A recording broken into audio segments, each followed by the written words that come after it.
और परमात्मा की स्मृति करने से व्यक्ति के अमंगल का निश्चित रूप से विनाश होता है। अपने वास्तविक सत्य तत्व को जानने की उसके भीतर इच्छा जग जाती है। विशेषता अधिकारी ही फल सिद्ध होती है और देश काल आदि उपाय उसमें सहायक अवश्य है। क्योंकि कई बार ऐसा होता है कि हम विचार करने के लिए बैठते हैं और हमारा मन शांत नहीं होता, इसलिए ये भी सहायक है कि देश काल ये भी शुद्ध हो। लेकिन उसका फल वही होना चाहिए जो कि विवेक चूड़ामणि एक ही विषय के ऊपर बहुत बार बार जोर दे रही है। भगवान शंकराचार्य अद्वैत के बहुत बड़े आचार्य हैं, इसलिए भक्ति के क्षेत्र के स्तोत्र लिखने के बाद भी अंततोगत्वा उनका चिंतन अद्वैत परक ही है।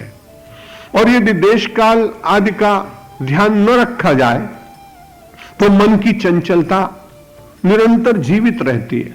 मुझे ब्रह्मचारी जीवन में अपने गुरुदेव स्वामी वेदव्यासानंद जी के साथ उनकी सेवा करते करते एक नगर में जाने का अवसर मिला। महाराज गीता के बड़े पंडित थे, बड़े व्याख्याकार थे। मैं तो उनका सेवक था। उस समय मुझे कुछ आता नहीं था, मैं सीखने का प्रयत्न कर रहा था। महाराज ने कहा आज गंगा जल पीना पड़ेगा। मैंने कहा महाराज अचानक क्या हुआ? बोले आज विचार बहुत ही अशुद्ध आ रहे हैं। मैंने कहा आपने तो इतनी साधना की है, इतना आप चिंतन करते, इतने भाष्यों की जानकारी है, आपके मन में ऐसा क्यों हो रहा है? उन्होंने कहा कि यहां जहां मैं ठहरा हूं मुझे लगता है कि यहां के परमाणु उतने शुद्ध नहीं है। क्योंकि मैं बार बार प्रयत्न करता हूं लेकिन मेरे मन में कुछ अशुद्ध विचार बार बार आ रहे हैं। भोर हुआ और जो उस गृहपति था उससे उन्होंने पूछा कि आपने मकान कब खरीदा?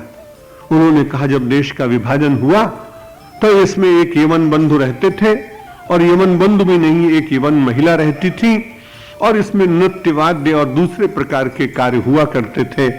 स्वामी जी महाराज ने कहा कि देखो इतना पवित्र मन होने पर भी देश और काल का कितना प्रभाव पड़ता है। जो कुछ घटनाएं और जिस प्रकार का आचरण इस धरती पर हुआ, इसलिए उसके परमाणु व्यक्ति को प्रभावित करते हैं।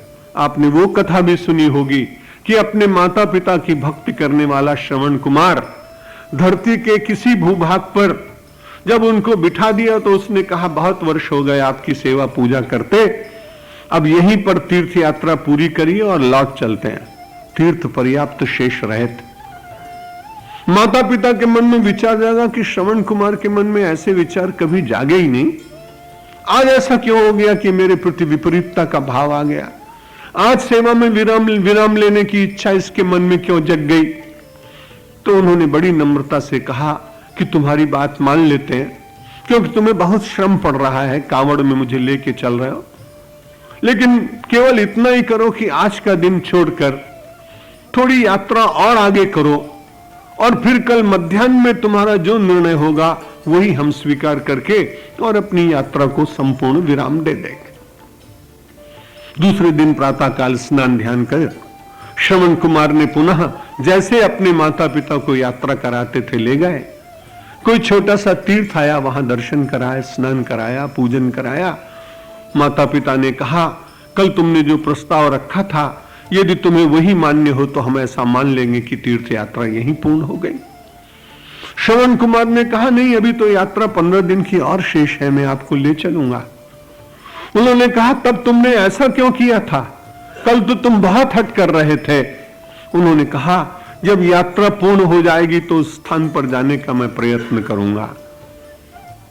यात्रा पूर्ण हुई, पुराण की कथा है, कितना सत्य होगा ज्ञात नहीं, लेकिन एक विचार उसमें से मिलता है, एक उसमें से संदेश मिलता है। यात्रा पूर्ण हुई और श्रवण कुमार उस स्थान पर गए जहां उनको अपने माता के पिता के प्रति थोड़ा सा असद्भाव जागृत हुआ। वहां के लोगों से पूछा कि तुम्हारे गांव की कोई विशेषता बताओ। उन्होंने कहा हमारे गांव की विशेषता ऐसी है कि जब कैलाश से भगवान शंकर को एक प्रतिमा या भगवान शंकर की कुछ आराधना की हुई वस्तुएं लेकर दशानन जा रहा था तो हमारे गांव में उसने 3 दिन विश्राम किया था। ये कथा है। दशानन के 3 दिवस निवास करने के कारण, एक आसुरी वृत्ति के व्यक्ति के निवास करने के कारण इतने काल तक परमाणु अशुद्ध रहते होंगे, ये कह पाना बहुत कठिन है। लेकिन ये किंवदंती, इस बात को सिद्ध करती है कि देश काल का प्रभाव व्यक्ति के ऊपर निश्चित रूप से पड़ता है, इसलिए वे सहायक हैं। अपने विचार, अध्यात्म के विचार को जागृत रखने के लिए व्यक्ति को यही एक प्रयत्न करना है।